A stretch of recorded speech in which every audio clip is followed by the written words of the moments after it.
बसपा सांसद अफजाल अंसारी को gangster case में मिली 4 साल की सजा से सुप्रीम कोर्ट ने राहत दे दी है। अदालत ने अफजाल अंसारी की सजा पर फिलहाल रोक लगा दी है।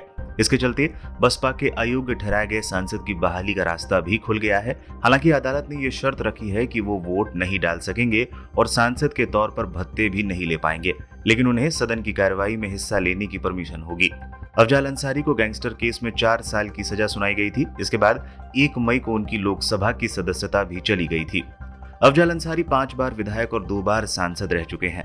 नियम के मुताबिक यदि कोई जनप्रतिनिधि को 2 या उससे अधिक साल की सजा होती है तो उसकी संसद या विधानसभा की सदस्यता चली जाती है।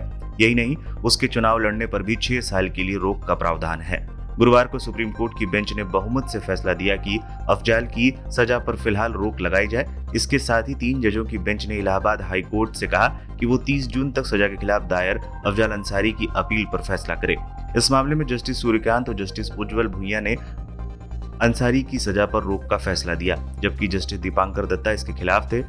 इस तरह 2-1 के बहुमत से सुप्रीम कोर्ट की बेंच ने अफजाल अंसारी को राहत दे दी।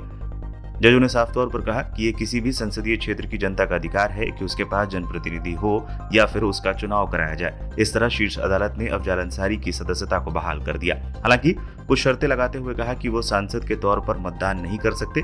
इसके अलावा सैलरी और भत्ते भी नहीं उठा सकते। संसद की कार्रवाई का हिस्सा वो जरूर बन सकते हैं। सदस्यता बहाली के साथ ही अफजाल अंसारी के लिए 2024 के आम चुनाव लड़ने का रास्ता भी साफ हो गया है। अफजाल अंसारी गाजीपुर जिले के रहने वाले हैं और गैंगस्टर मुख्तार अंसारी के भाई हैं। गाजीपुर के स्पेशल MP MLA कोर्ट ने अफजाल अंसारी को 29 अप्रैल को गैंगस्टर एक्ट में दोषी ठहराया था। अदालत ने अफजाल अंसारी को 4 साल और उसके भाई गैंगस्टर मुख्तार अंसारी को 10 साल कैद की सजा सुनाई थी। बीजेपी के विधायक कृष्णानंद राय की हत्या के मामले में दोनों के खिलाफ यूपी गैंगस्टर एक्ट के तहत केस दर्ज हुआ था।